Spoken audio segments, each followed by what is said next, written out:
U.S. immigration authorities have detained at least 4 children from a Minneapolis-area school district this month, including a 5-year-old, according to school district and city officials. One of the cases involves 5-year-old Liam Conejo Ramos, seen here near agents during the operation outside his home. The actions come as federal authorities deploy around 3,000 officers across the Minneapolis area, leaving many residents on edge. Local leaders say these operations are creating fear in immigrant communities, including families with young children. A Columbia Heights City Council member, Rachel James, says she reviewed the scene and tracked where events unfolded. On Tuesday afternoon, I was in the neighborhood where the school drop-offs happen, nearby my house, and I heard honking and whistling, and I was just a couple blocks away, so I drove to the area worried because my children have friends on that block and I wanted to see what was happening, and I saw several vehicles kind of blocking half the road, and I saw a man standing by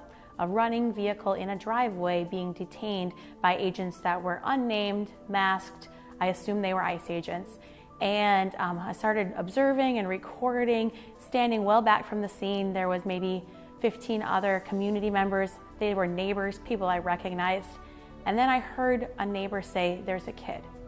And my heart just dropped. James says she arrived after hearing commotion and saw masked agents detaining a man in a driveway before neighbors noticed a child. In the neighborhood, signs of resistance and public anger have been growing as these incidents unfold. James says community members gathered and tried to make sure the child was not left alone. She says the boy was directed to knock on the back door of the house while agents remained nearby. And I saw them put the man into the back of an SUV, and there was several agents doing that. And then I saw 2 agents, I assume in the backyard, fenced in with a chain link fence, and there was a little boy there.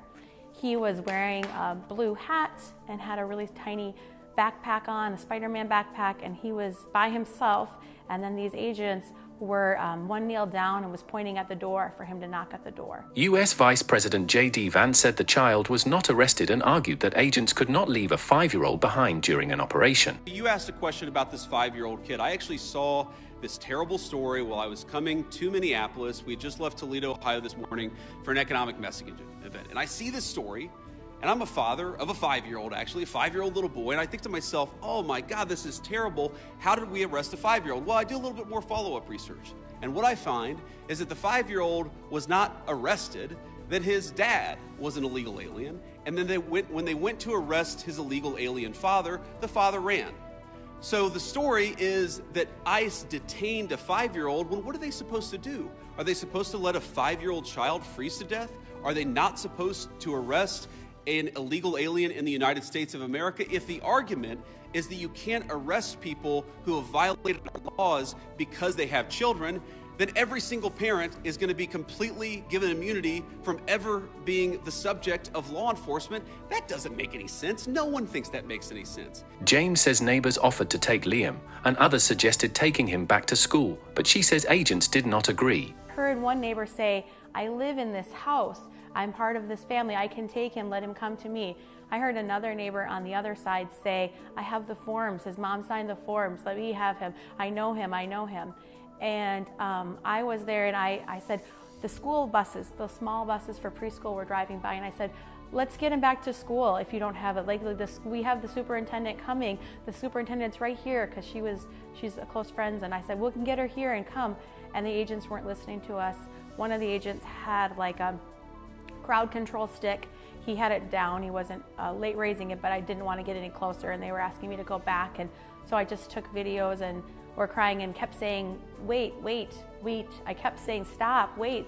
He can go with us. He can go with the teachers." And then they took him over to the car, and he was just standing there, and then they quickly put him in the back seat and drove away. James says she stood back, recorded what she saw, and watched the situation escalate.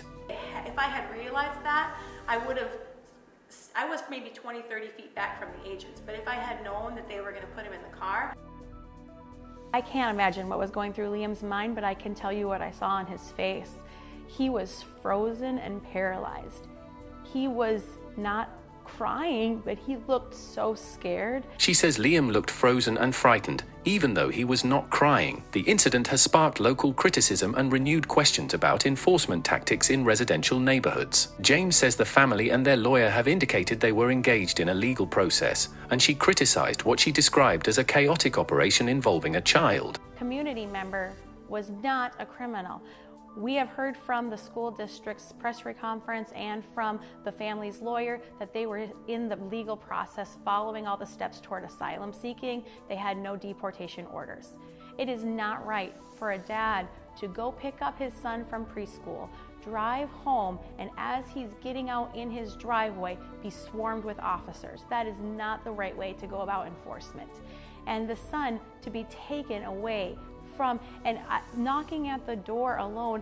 We've heard later that his mother was in the house and that she was scared to open the door. There's so many ways that we could put the safety of our children first instead of this terror and this disorganized. Even on the scene, the officers were asking, what are we doing? What are we doing? Like, they did not have any plan to take care of this child's safety. The Department of Homeland Security says the child was not targeted and that parents are asked whether children should be taken with them or placed with a designated caregiver. A scrutiny over these detentions continues.